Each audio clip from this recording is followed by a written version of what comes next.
প্রিয় বন্ধুরা, আসসালামু আলাইকুম।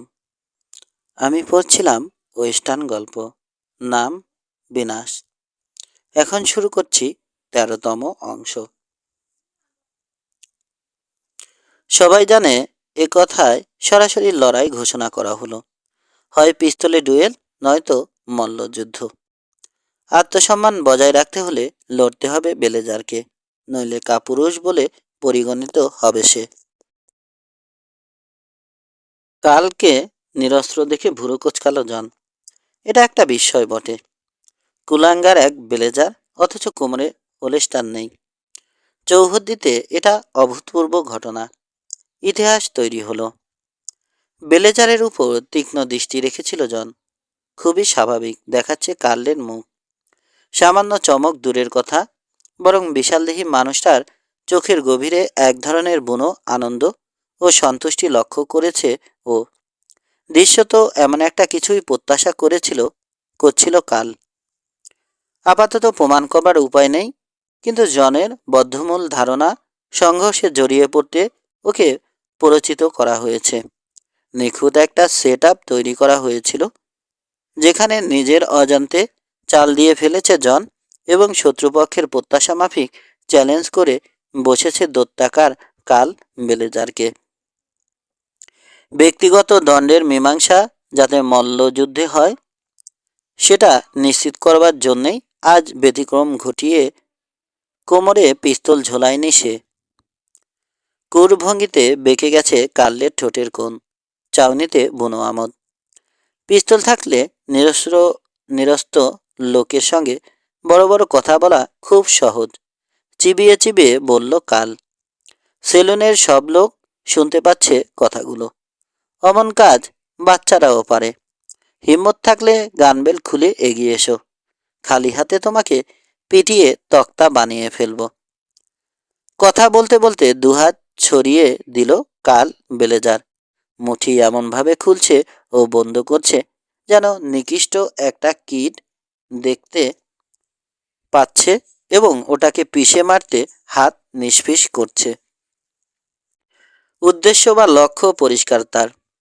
দৈত্যাকৃতির কারণে অন্যদের উপর শক্তি খাটিয়ে স্বার্থ হাসিলে পুরোপুরি অভ্যস্ত একজন মানুষ কাল, এবং হামেশা এবং অনুশীলনে সেটা অভ্যাসে দাঁড়িয়ে গেছে। এতটাই যে এটা তার মানসিক বিকৃতির অংশ হয়ে গেছে। কাউকে পেটাতে পারলে সীমাহীন আনন্দ পায়। দুনিয়ার আর কিছুতে এত আনন্দ পায় না। পরিস্থিতি জনের বিরুদ্ধে চলে গেছে। পাল্টা ওকে চ্যালেঞ্জ করা হয়েছে। খালি হাতে লড়তে হবে দৈত্যের সঙ্গে। পিছিয়ে যাওয়ার উপায় নেই। জনের অবশ্য তেমন ইচ্ছেও নেই। কাল ব্লেজারের ষড়যন্ত্রের অসহায় শিকারে পরিণত হয়েছে ও, কিন্তু প্রতিবাদ করে লাভ হবে না, বরং সেটা ওর মুখে চুলকালি দেবে। এড়িয়ে যাওয়ার অজুহাত হিসাবে দেখবে সবাই। পিস্তলে দক্ষতা দেখিয়ে বেলেজারদের ভরকে দিয়েছিল ও। এখন নতুন কৌশল অবলম্বন করেছে শত্রুপক্ষ। দুই মানুষ সমান এক দানবকে ঠেলে দিয়েছে ওর দিকে। আরেকটা পরীক্ষা না দিলে নয়। স্মিথ হেসে ভাবল জন। গানবেল্ট পড়তে ভুলে গেছ? বিদ্রুপের স্বরে জানতে চাইল। নাকি জেনে শুনে পড়নি? যাই হোক, তোমাকে দুষতে পারবে না কেউ। ততক্ষণে পুরো সেলুনের সমস্ত খেলা বন্ধ হয়ে গেছে। উৎসুক লোকজন টেবিল ও চেয়ার সরিয়ে নিয়েছে একপাশে। বড়সড় একটা বৃত্তাকার জায়গা খালি হয়ে গেছে। বৃত্তের প্রায় মাঝামাঝি দাঁড়িয়ে দুই প্রতিদ্বন্দ্বী। দূর থেকে তাদের ঘিরে রেখেছে দর্শকরা। উত্তেজিত হয়ে পড়েছে তারা। বাজি ধরতে শুরু করেছে। পছন্দের প্রতিদ্বন্দ্বী সম্পর্কে অনুমান নির্ভর আলোচনাও শুরু করে দিয়েছে। বেশিরভাগ মানুষ দৈত্যাকার কাল বেলেজারের পক্ষে। প্রায় নিশ্চিত জানে সেই জিতবে। আজ পর্যন্ত কোনো লড়াইয়ে হারেনি কাল, বরং অন্তত 6 জনকে পিটিয়ে সাতু বানিয়েছে। গত 2 বছরের মধ্যে মাত্র দুটো লড়াই করেছে সে। যেহেতু ইদানিং কেউ তাকে চ্যালেঞ্জ করবার দুঃসাহস করে না, কিন্তু তার আগের 4 বছরের মধ্যে অন্তত 5-6 জন বেধড়ক মার খেয়েছে কার্লের হাতে।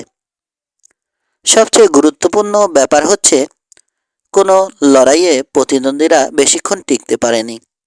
একতরফা মার খেয়েছে কার্লের কাছে। শুধু উইন্ডি কেন, আদপে চৌহদ্দিতে সেরা লড়িয়ে হিসেবে নাম কিনে ফেলেছে সে। সমকক্ষ কেউ নেই বললে চলে।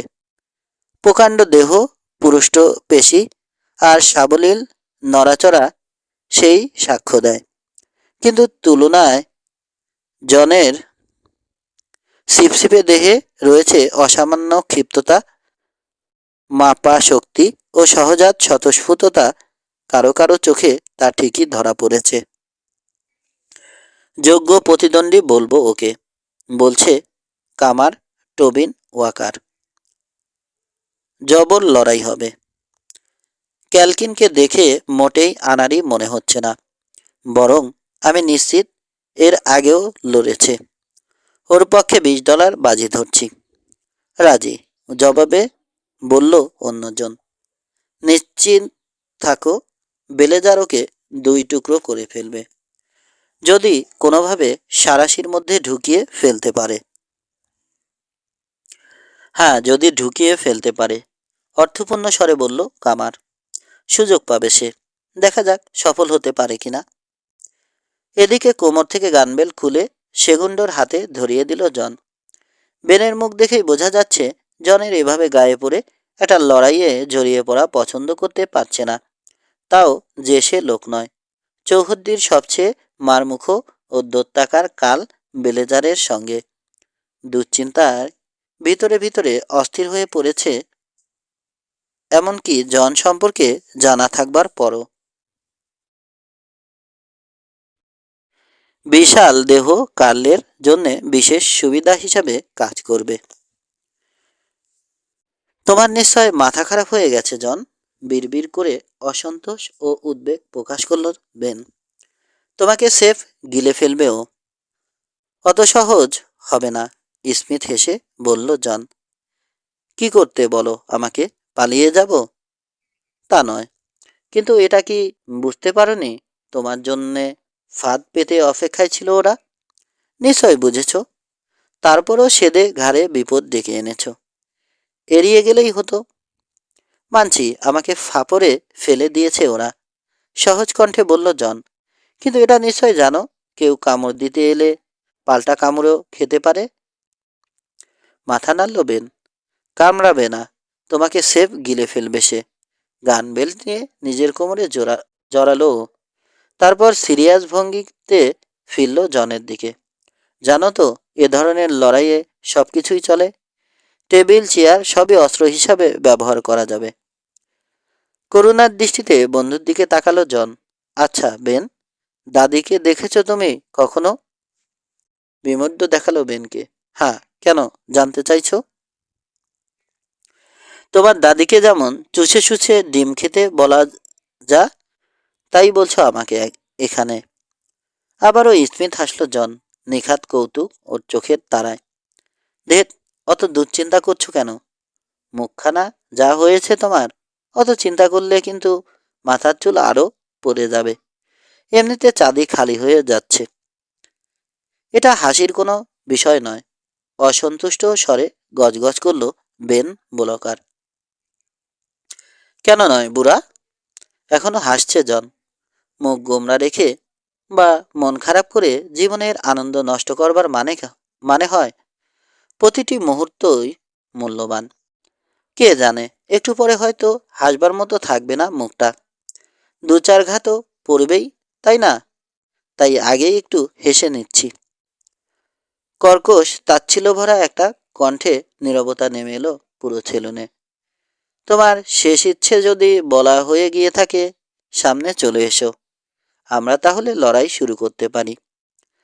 আয়েশি ভঙ্গিতে অপেক্ষা করছে কাল বেলেজার, লড়তে উন্মুখ, জয়ের ব্যাপারে আত্মবিশ্বাসী। সামান্য দ্বিধাও নেই মনে। দশাশই দেহের সুবিধা নিয়ে পিটিয়ে ছাতু বানাবে নচ্ছার ক্যালকিনকে। বেস্ট খুলে রেখেছে সে, জামার আস্তিন গুটিয়ে রাখায় শক্তিশালী দুই বাহু উন্মুক্ত হয়ে পড়েছে। বাহুর পেশি এত ফোলা যেন বডি বিল্ডারের মতো পোজ দিয়ে বুক টান টান করেছে বা দুই হাত মুষ্টিবদ্ধ করেছে। ওগুলো এত মোটা যে কারো কারো উড়ুর চেয়েও পুরু। বেস্ট খুলল জন, মাথা থেকে হ্যাট নামিয়ে বেনের হাতে ধরিয়ে দিল। তারপর এগিয়ে গেল 2 কদম। পিনপতন নীরবতা নেমে এসেছে সেলুনে।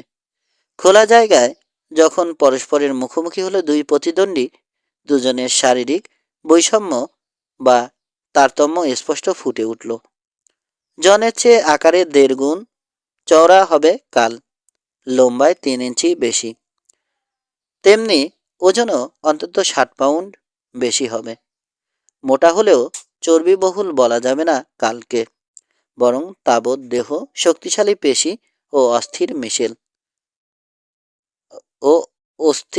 মিশেল। চলাফেরা স্বতঃস্ফূর্ত, স্থূলদেহী হিসাবে মোটেও চলত বলা যাবে না।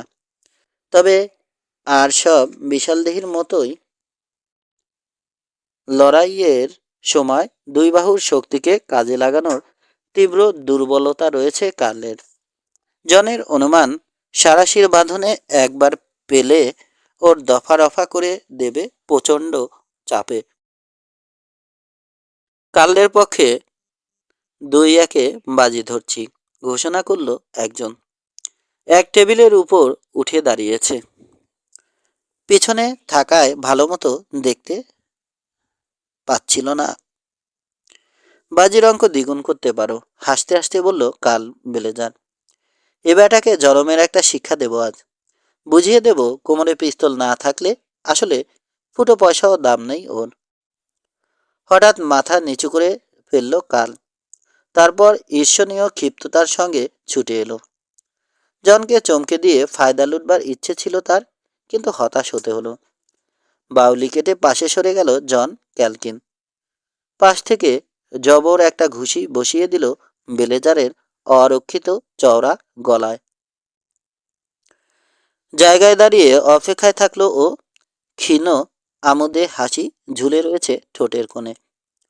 উন্মত্ত ষাঁড়ের মতো মাথা নিচু করে বারবার ছুটে এলো বেলেজার, কিন্তু প্রতিবারই অসামান্য ক্ষিপ্ততায় তাকে ফাঁকি দিল জন এবং পাল্টা জোরালো ঘুষি বসিয়ে দিল প্রতিদ্বন্দ্বীর দেহে।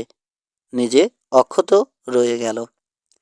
এ কৌশলে কাজ হচ্ছে না দেখে অসন্তুষ্ট ও অধৈর্য হয়ে পড়ল বেলেজারের সমর্থকরা।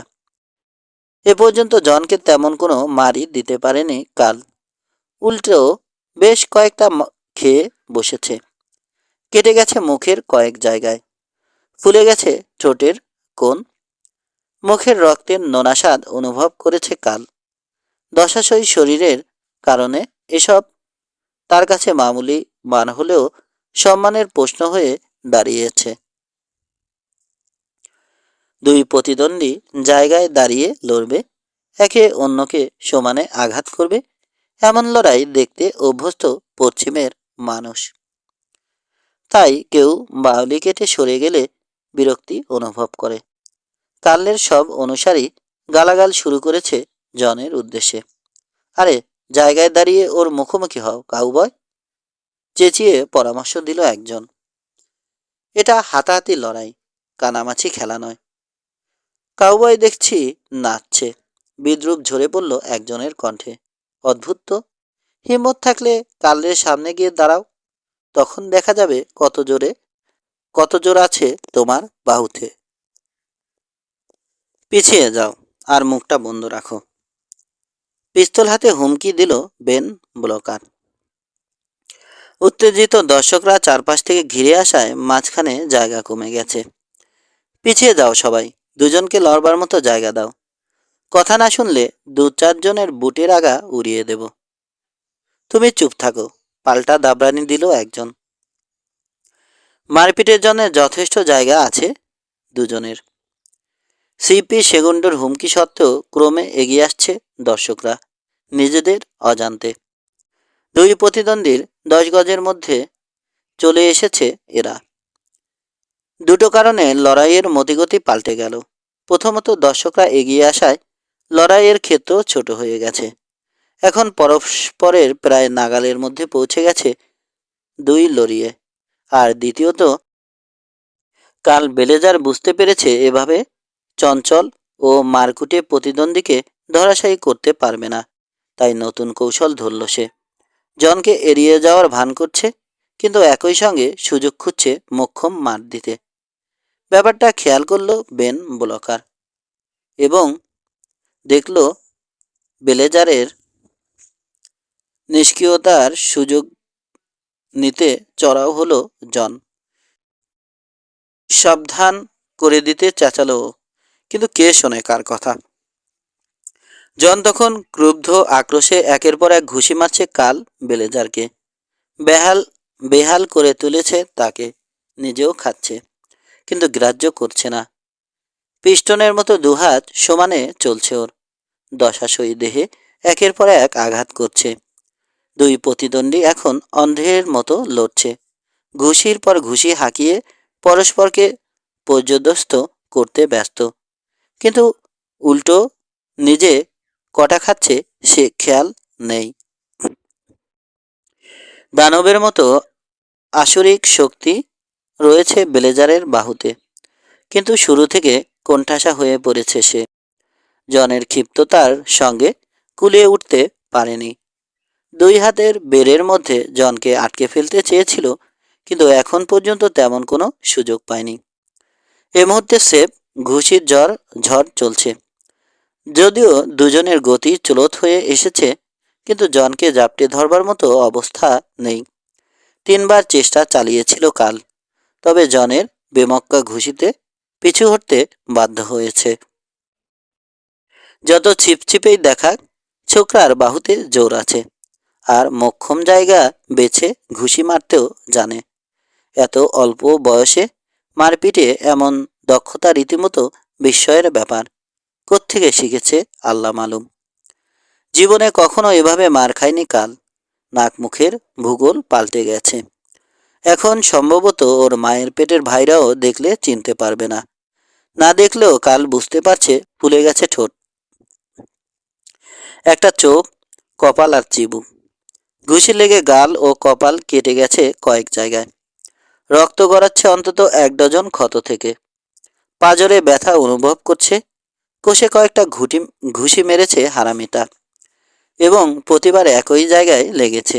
ফুলে গেছে একটা চোখ। তীব্র যন্ত্রণার সঙ্গে ডান কানটা ঝাঁঝা করছে। জনের জোরালো ঘুষি এসে পড়েছিল। কানের পর্দা ফেটে গেছে কিনা কে জানে।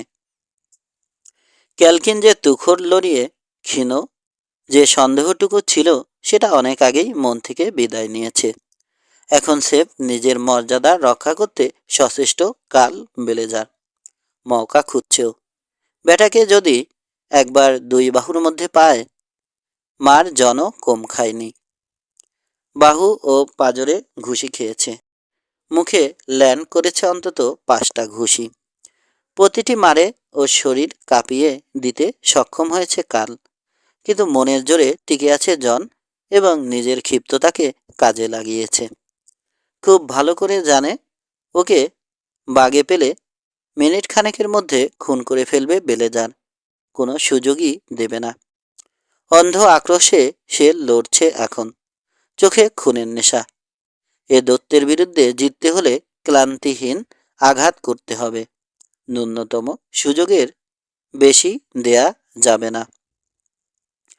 রক্তাক্ত শরীরে লড়ে যাচ্ছে দুই প্রতিদ্বন্দ্বী। ঘামে ভিজে গেছে ওদের দেহ। মাংসে ঘুষি ল্যান্ড করবার ভোঁতা শব্দ হচ্ছে। যন্ত্রণায় অজান্তে গুঙিয়ে উঠছে। নিচু স্বরে তীব্র গাল বকছে। দুনিয়া বিস্তৃত হয়েছে ওরা।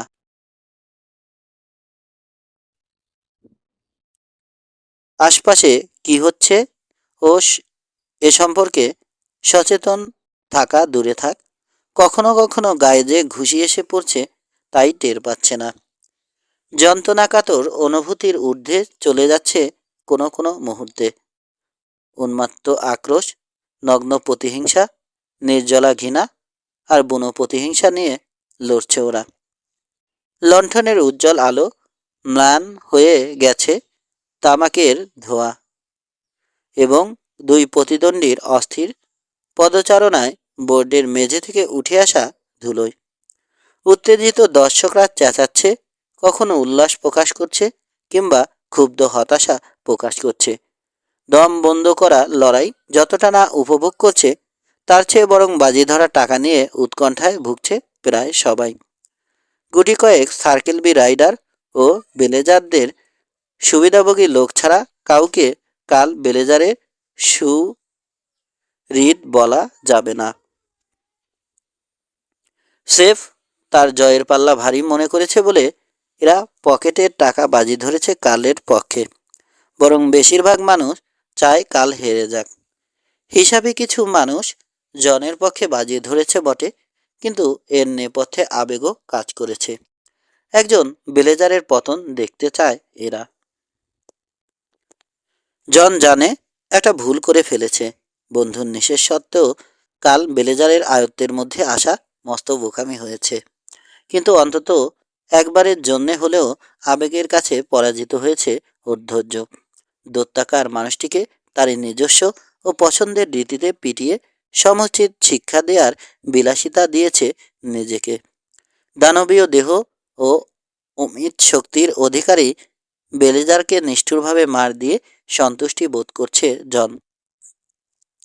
পাল্টা মাঝে মধ্যে মার খাচ্ছে, যদিও এর কোনোটাই কম গুরুতর নয়, কিন্তু ভ্রুক্ষেপ করছে না। বরং কাল বেলেজারের প্রকাণ্ড দেহ কাঁপিয়ে দিচ্ছে। আঘাতের তাণ্ডব চালিয়েছে জন। মুগুরের মতো চলছে হাত দুটো। মুহূর্তের জন্য সামলে নিতে দিচ্ছে না বেলেজারকে। প্রায় অসহায় করে তুলেছে তাকে। এদিকে ঠায় দাঁড়িয়ে আছে বেন ব্লকার। উৎকণ্ঠা ও উত্তেজনায় ঘামছে দরদর করে। সারাক্ষণই আশঙ্কা করছে, এই বুঝে জনকে দৈত্যাকার দুহাতে চেপে ধরল বেলেজার। একবার যদি সারাশির মধ্যে পেয়ে যায়, কেল্লাফতে হয়ে যাবে। একটু পর বেনের আশঙ্কায় ফুলে গেল। বোর্ডের মেঝে পড়ে থাকা ধুলোয় পিছলে গেল জনের বুট। ক্ষণিকের জন্য ভারসাম্য হারিয়ে ফেলল ও। সামলে নেয়ার আগেই টের পেল ভালুকের মতো সারাশি বাঁধনে আটকা পড়ে গেছে। শক্তিশালী দুবাহু দিয়ে ওকে জাপটে ধরেছে ব্লেজার। বুনো আনন্দ তার চোখে, এমনকি ঘৃণা ও প্রতিহিংসা ছাপিয়েও উঠেছে সেটা। এই প্রথম জনকে কায়দা মতো পেয়েছে, যেভাবে চেয়েছিল এতক্ষণ। আসরিক শক্তি প্রয়োগ করছে বেলেজার। জন কল্পনাই করেনি তার বাহুতে এত শক্তি রয়েছে। এরই মধ্যে হ্যাসফ্যাস করতে শুরু করেছে। টের পাচ্ছে পাঁজরের হাড় বাঁকা হতে শুরু করেছে প্রবল চাপে। বার কয়েক চেষ্টা করল সারাশি বাঁধন থেকে নিজেকে মুক্ত করতে, এমনকি সর্বশক্তি খাটিয়েও এতটুকু ঢিল করতে পারল না। দত্তের দিকে তাকালো জন। ওর চোখে উল্লাস। বিক্ষত ও বিকৃত হয়ে যাওয়া মুখটা প্রতিহিংসায় আরো কদাকার দেখাচ্ছে। চাহনিতে খুনে আমোদ। হাসতে থাকায় বুনো পশুর মতো বড় বড় দাঁত বেরিয়ে পড়েছে। বিক্ষত দুই ঠোঁটের ফাঁক দিয়ে গরম নিঃশ্বাস এসে পড়ছে জনের মুখে। ধীরে ধীরে সময় নিয়ে বাহুর চাপ বাড়াচ্ছে কাল বেলেজার। তাড়িয়ে তাড়িয়ে উপভোগ করছে প্রায় হাতের নাগালে চলে আসা বিজয়। বুঝে গেছে ব্যর্থ চেষ্টা করছে জন, কিন্তু আদপে সারাশি বাঁধন থেকে মুক্ত হতে পারবে না। তাই নিশ্চিন্ত মনে চাপ বাড়াচ্ছে সে। সময় নিয়ে জনকে মৃত্যুর দিকে ঠেলে দিচ্ছে। কাজটায় বুনো আনন্দ পাচ্ছে। শ্বাস নিতে কষ্ট হচ্ছে জনের। ইতোমধ্যে প্রায় পুরো বুক জুড়ে তীব্র যন্ত্রণাও বোধ করছে। উপলব্ধি করল গায়ের জোরে পারবে না দৈত্যের সঙ্গে, মুক্ত হতে পারবে না। তাই ভিন্ন পথ ধরল। আচমকা পুরো দেহ শিথিল করে ফেলল, যেন হাল ছেড়ে দিয়েছে। কায়দা মতো ওকে পেয়ে গেছো কাল, ভিড় থেকে বলে উঠল উল্লাসিত একটা কণ্ঠ। ব্যাটার মেরুদণ্ড ঘুরিয়ে দাও। চকিতে দৃষ্টি চলে গেল জনের। মুহূর্তের জন্যে জনি মেশনরের উত্তেজিত মুখটা দেখতে পেল। জনের শিথিল ও ছেড়ে দেয়া শরীরে নিম্নমুখী টানে ভরকে গেছে বেলেজার। ভারসাম্য হারিয়ে সামনের দিকে ঝুঁকে পড়ল সে। পা হরকে যাওয়ায় দুজনেই ঢলে পড়ল। আড়াইমণির দেহটা ওর উপর এসে পড়ছে এবং মেঝে আর দত্তের মাঝে পিষ্ট হলে দেহে আর কোনো হাড়ি আস্ত থাকবে না বুঝতে পেরে শেষ মুহূর্তে শরীরে মোচড় তুলে সরে যাওয়ার প্রয়াস পেল জন ক্যালকিন। সাঁড়াশি বাঁধন আলগা হয়ে গেছে বলে সফলও হলো। বুক ভরে বাতাস টেনে নিল ও পর মুহূর্তে বোর্ডের মেঝে আছড়ে পড়ল। ভারী ও ভোঁতা শব্দে ওর ঠিক পাশেই ভূপতিত হলো কাল বেলেজার। থরথর করে কেঁপে উঠল বোর্ড। মুহূর্ত কয়েক পর আহত দুই পশুর মতো পরস্পরের উপর ঝাঁপিয়ে পড়ল ওরা। একে অন্যকে কুপকাত করতে চাইছে। জন টের পেল ওর মুখ খামছে ধরেছে একটা হাত। বুড়ো আঙুলে এক চোখ উপড়ে ফেলতে সচেষ্ট। ক্রুদ্ধ আক্রোশ বোধ করল ও।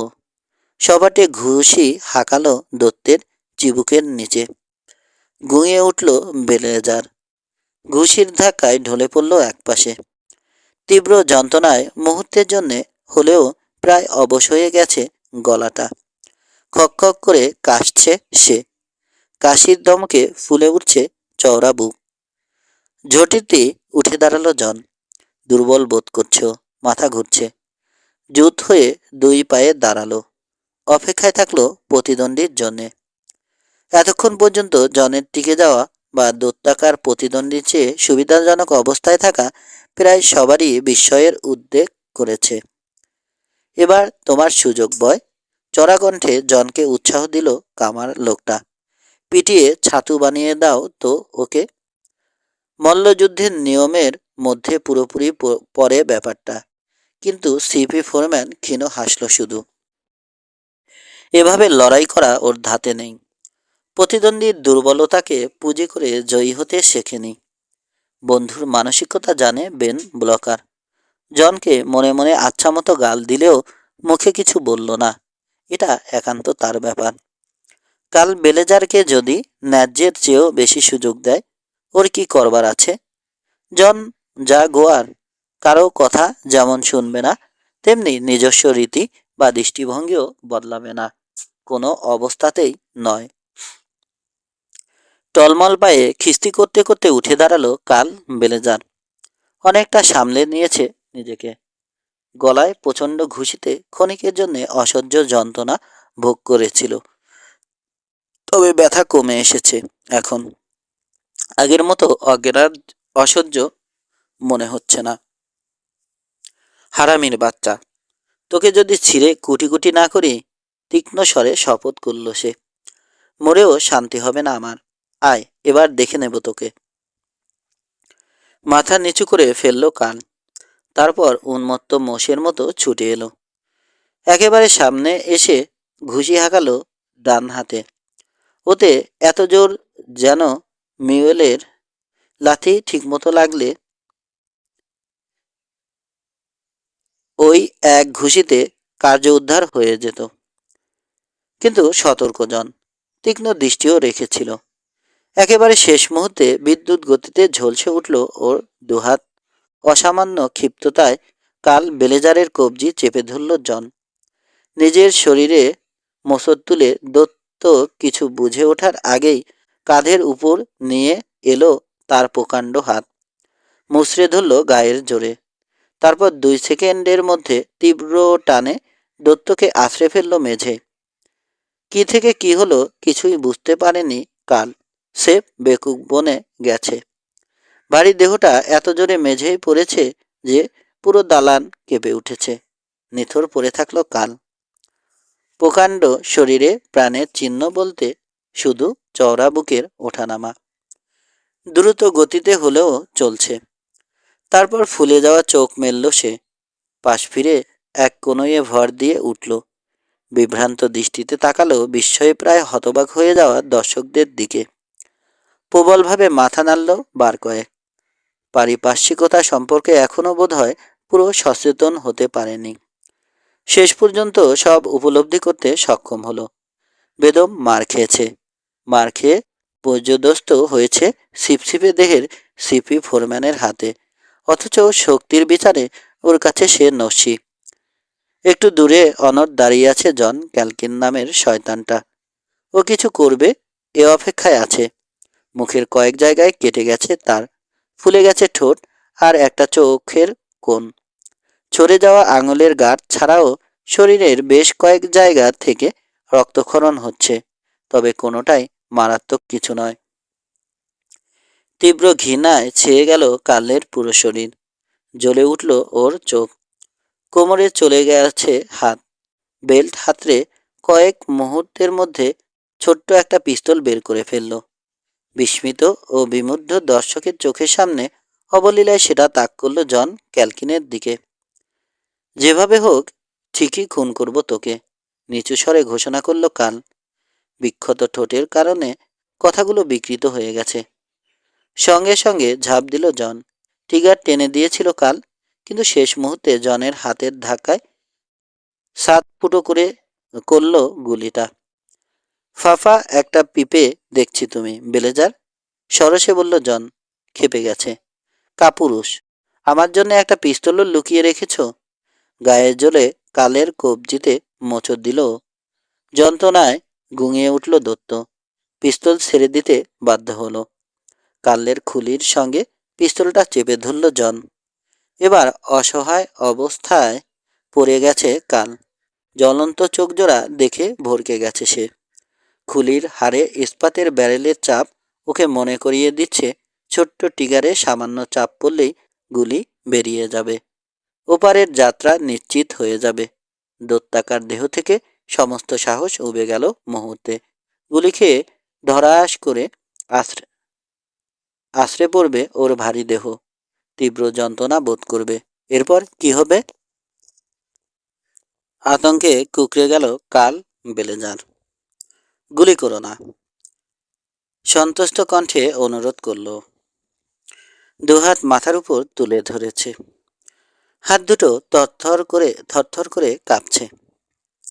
সামান্য ইতস্তত করল জন। তারপর পিস্তলটা ওয়েস্ট ব্যান্ডে গুজে রাখল। বেশ গম্ভীর কিন্তু তীক্ষ্ণ স্বরে নির্দেশ দিল, এবার রওনা দাও। তল্লাট ছেড়ে চলে যাবে। হয় নিজে যাবে, নয়তো আমি তোমাকে দেশ ছাড়া করব, কফিনে করে। সন্তুষ্ট ভঙ্গিতে কয়েক মুহূর্ত দাঁড়িয়ে থাকলো কাল বেলেজার। তারপর ঘুরে দাঁড়িয়ে স্থলিত পায়ে নিজের জিনিসপত্রের কাছে চলে গেল। ওগুলো তুলে নিয়ে এগুলো দরজার দিকে। খুঁড়িয়ে খুঁড়িয়ে হাঁটছে। ভিড় করে থাকা লোকজন সরে গিয়ে জায়গা করে দিল তাকে। দৃষ্টি নিচু হয়ে আছে কার্লের। চোখ তুলে তাকানোর সাহস নেই। জানে কারো মুখে সহানুভূতি দেখতে পাবে না, বরং প্রায় প্রত্যেকে নিশ্চয় ভিতরে ভিতরে উল্লাসিত বা রোমাঞ্চিত। কঠিন কাঠখোট্টা জীবনে অভ্যস্ত মানুষগুলোর প্রত্যেকেরই নিজস্ব কিছু রীতিনীতি রয়েছে এবং বরাবরই তা অগ্রাহ্য করে এসেছে সে। স্বভাবতই এদের মনে অসীম ক্ষোভ ও অসন্তোষ তৈরি হয়েছে। ন্যায্যভাবে লড়ে হেরে গেলে ক্ষতির পরিমাণ কম হতো। বহু মানুষ বাহবা দিত ওকে, অন্তত বিদ্রূপ করত না। কিন্তু এখন সবার তাচ্ছিল্য ও উপহাসের কারণ হয়ে দাঁড়িয়েছ। কার্লের আচ্ছন্ন মস্তিষ্কে শুধু একটা জিনিসই কাজ করছে এখন। এখান থেকে চলে যেতে হবে, এর কোনো বিকল্প নেই। যত দূরে সম্ভব চলে যেতে হবে, নইলে আজকের ঘটনা ঠিকই ওর পিছু নেবে। লোকজন রসিয়ে রসিয়ে অন্যায় সুবিধা নিয়ে লড়েও হেরে যাওয়ার গল্প করবে। এদের অবজ্ঞা বা বিদ্রূপ সহ্য করা মুশকিল হবে। তাছাড়া সিপি ফোরম্যান ধাপ্পা দেয়নি।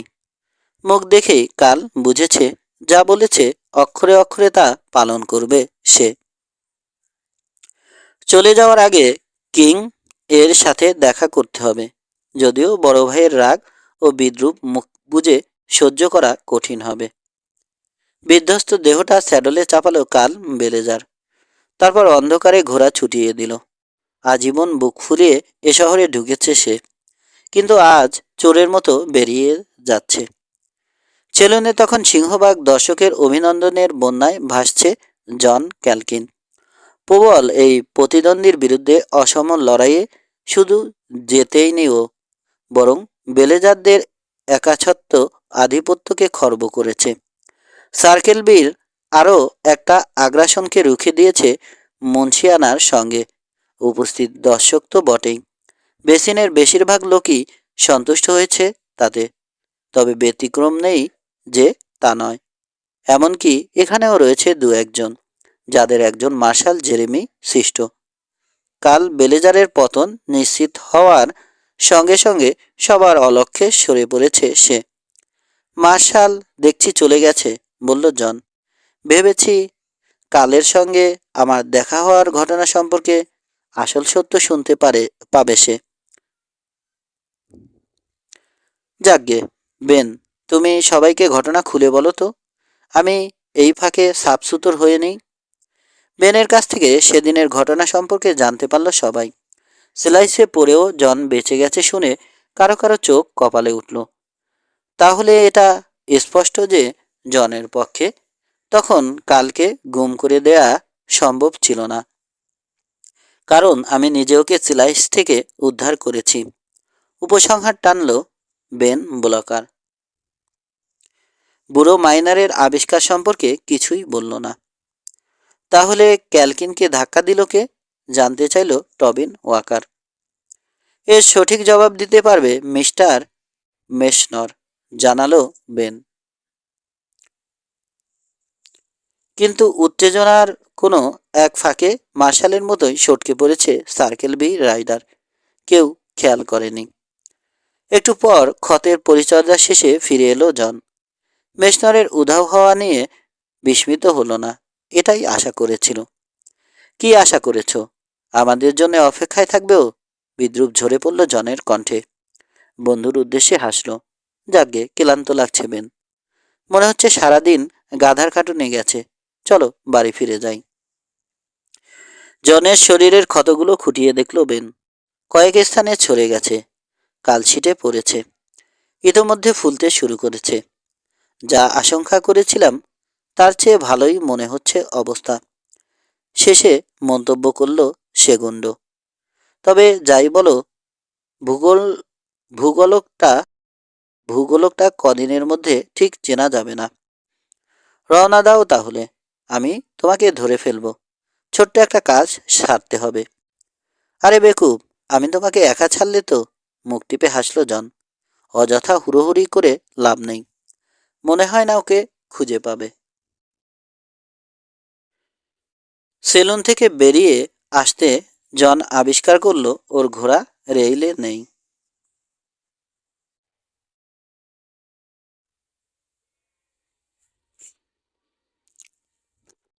বিস্মিত হলো। ঠিকমতো বাঁধেনি। তা হয় কি করে? এ কাজটা হাজারবার করেছে, কিন্তু কখনো অমন হয়নি। সবচেয়ে বড় কথা, নিগার খুব বাধ্য ও প্রশিক্ষিত ঘোড়া। বাঁধন খুলে গেলেও দূরে কোথাও যাবে না, 20-50 গজ গেলেও ঠিক ফিরে আসবে। কাল বেলেজার বিদ্বেষ বশত নিগারের বাঁধন খুলে দেয়নি তো? এটা একটা সম্ভাবনা হতে পারে। কিংবা মেশনর বা সার্কেল বির অন্য কোনো রাইডারের অপকর্ম হতে পারে। নির্গারকে নিয়ে যাওয়া সম্ভব হবে না, হয়তো কিছু দূর পর্যন্ত নেয়ার পর ছেড়ে দিয়েছে। সেক্ষেত্রে খোঁজাখুঁজি করলে আশপাশে পাওয়া যাবে নিগারকে। কিন্তু খুঁজতে গিয়ে প্রত্যাশার চেয়েও বেশি সময় লাগলো। প্রায় 1 ঘন্টা পর শহরের কিনারে নিগারকে খুঁজে পেল জন। স্যাডল হর্নের সঙ্গে লাগাম পেঁচিয়ে রাখা। এর মানে হচ্ছে কেউ অপকর্মটা করেছে। ঝুলন্ত লাগাম থাকলে প্রভুভক্ত কোনো ঘোড়াই নিচ থেকে কোথাও সরে যায় না। ক্লান্ত শরীর স্যাডলে চাপালো জন। চাপ চাপ ব্যথা অনুভব করছে সারা দেহে। অন্ধকারে টেইল ধরে এগোনোর সময় বিশ্রাম ও ব্যথা কমানোর প্রয়াস নিয়ে মাথা ঘামালো। অযথা হয়রানি করতে অদৃশ্য শত্রুর নিজ নিজ কৌশল সম্পর্কে বেমালুম বিস্মিত হলো। স্যাডলের নিচে একটা স্পার বসিয়ে দেয়নি বা নিগারকে গুলি করেনি বলে বরং সন্তুষ্ট বোধ করছে। সার্কেল বি সম্পর্কে যা বুঝতে পেরেছে, এদের পক্ষে সবচেয়ে নিকৃষ্ট ও হীন কাজটাও করা সম্ভব। 17। পরদিন সকালে মুডির ডাকে ঘুম ভাঙল জনের। বুড়ো রাঞ্চার ডেকে পাঠিয়েছে। সমীর চোখে ফোরম্যানের মুখে কালশিটের দাগ ও ফোলা দেখল কাউবয়। চোখ বড় বড় হয়ে গেছে। খাইছে, তোমার যদি এই অবস্থা হয়ে থাকে, দত্তটা না জানি কত মার খেয়েছে। ঘোর লাগা কণ্ঠে বলল তরুণ পাঞ্চার। ইস, লড়াইটা যদি দেখতে পেতাম। কাল বেলেজারের বড় মুখটা ভর্তা হয়ে যেতে দেখতে 1 মাসের বেতনও খরচ করতে রাজি আমি। আর এই লড়াইয়ের দর্শক হতে এর দ্বিগুণ খরচ করতে রাজি আছি আমি। স্মিথ হেসে বলল জন। আর ওই লড়াইয়ের দর্শক হতে এর দ্বিগুণ খরচ করতে রাজি আছি আমি। স্মিথ হেসে বলল জন। কি জানো, লড়াই হচ্ছে এমন এক খেলা যেখানে সব মজা শুধু দর্শকদের কপালেই জোটে। গায়ে চাপ চাপ ব্যথা অনুভব করছে ও। নড়তে গেলে তীব্রতা বেড়ে যাচ্ছে। বিধ্বস্ত দেহে মরার মতো ঘুমিয়েছে, তাই উঠতে দেরি হয়েছে। বিশ্রামটা অবশ্য কাজে দিয়েছে। গত রাতের চেয়ে ব্যথা বেশ কম বোধ হচ্ছে, যদিও সারা শরীর ও পেশিতে আড়ষ্টতা বোধ করছে। ঝটপট প্রাতকার্য শেষ করে রাঞ্চ হাউজে চলে এলো। গরম পানিতে গোসল করতে পারলে হয়তো শরীরে ব্যথা বা আড়ষ্টতা কমে যেত, তবে এখনই নয়। আগে রাঞ্চারের সঙ্গে কথা বলবে, হয়তো জরুরি কিছু একটা বিষয় অপেক্ষা করছিল ওর জন্যে। বারান্দায় মাইক পার্কারকে দেখতে পেল। তার সামনে ঘোড়ার পিঠে আসীন 2 জন লোক। এ মুহূর্তে জনের দিকে পিঠ দিয়ে আছে।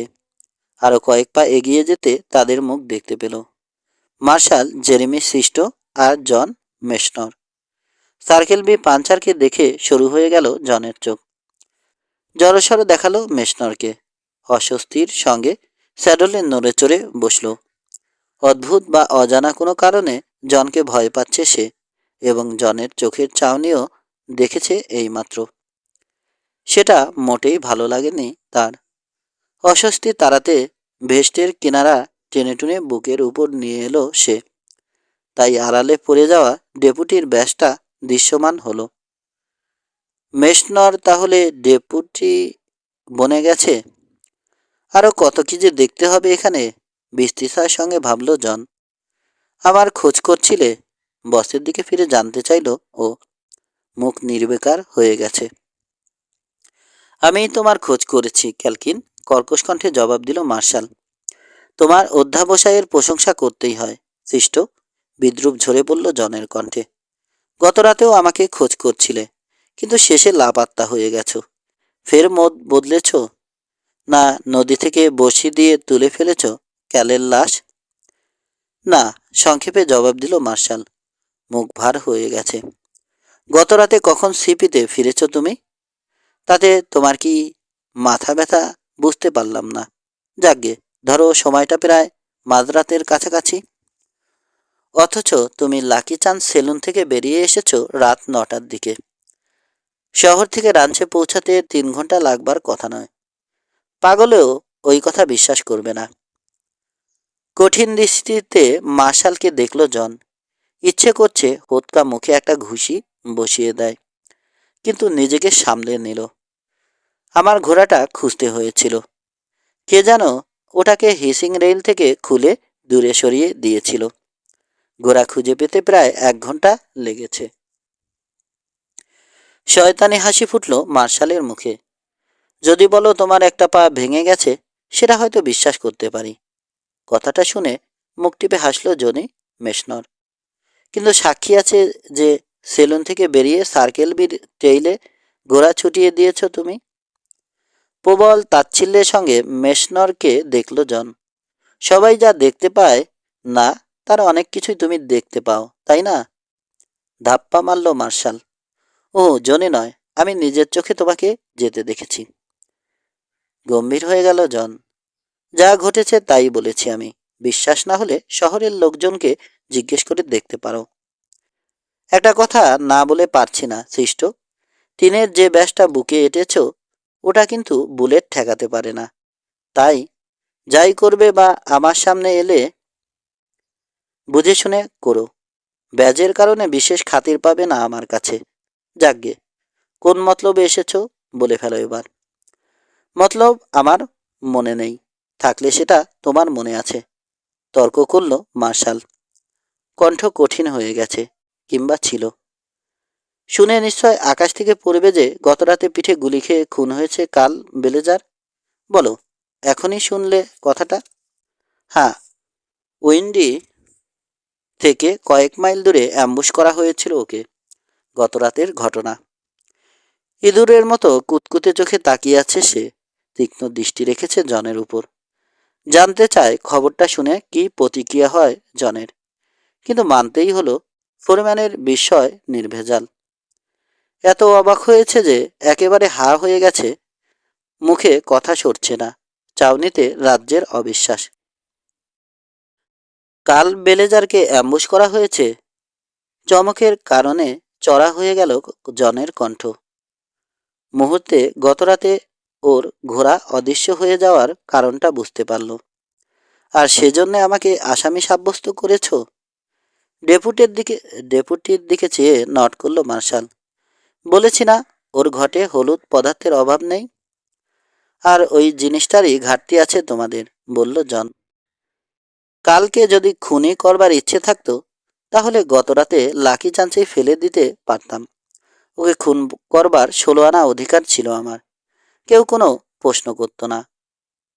মোক্ষম চাল। নিজের অবস্থান পাকাপোক্ত করেছ, কেউ যাতে তোমাকে সন্দেহ করতে না পারে। বিদ্রুপের স্বরে বলল মার্শাল। বোঝা গেল মন স্থির করে এসেছ তুমি।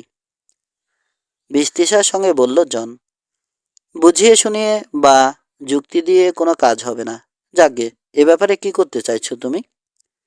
তোমাকে গ্রেপ্তার করে নিয়ে যাব, সঙ্গে সঙ্গে জবাব দিল জেরেমি সৃষ্ট। কণ্ঠে ততটা জোর নেই। আত্মবিশ্বাসীও দেখাচ্ছে না তাকে। তাই গম্ভীর হয়ে গেছে জন। সরু চোখে দেখছে মার্শাল ও তার ডেপুটিকে। কিভাবে গ্রেপ্তার করবে ভেবেছ কিছু? নিশ্চয় জানো। চাইলেই আমাকে গ্রেপ্তার করতে পারবে না। মুখ দেখেই বোঝা গেল উপায়টা জানা নেই মার্শালের। এখন বুঝতে পারছে মাত্র একজন লোক নিয়ে সিপি রাঞ্চে আসা ঠিক হয়নি। যেখানে নিশ্চিত জানতো আপোষে আত্মসমর্পণ করবে না জন ক্যালকিন। চরম বোকামি হয়ে গেছে। তবে এও ঠিক, উইন্ডিতে ব্যাপক প্রচারণা চালিয়েও একটা পাসি দাঁড় করাতে পারত কিনা সন্দেহ। কারণ বেশিরভাগ মানুষ ক্যালকিনের পক্ষ অবলম্বন করবে বা তার কথাকে যৌক্তিক মনে করবে। ফেয়ার ফাইটে যখন গুলি করে ফেলে দিতে পারত কাল বেলেজারকে, তাহলে কেন রাতের অন্ধকারে পিঠে গুলি করবে? ক্যালকিনের চরিত্রের সঙ্গে ঘটনাটা যেমন খাপ খায় না, তেমনি সাধারণ মানুষও এত বোকা নয় যে মার্শাল যা তা বললেও হুজুগে মেতে উঠবে।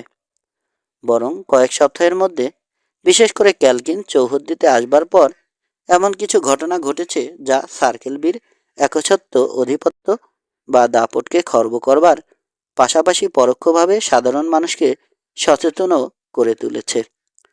এখন আর তাদের যেনতেনভাবে বুঝ দেয়া যাচ্ছে না, কিংবা বেলেজারদের ভয়ও ততটা সংক্রামক মনে হচ্ছে না।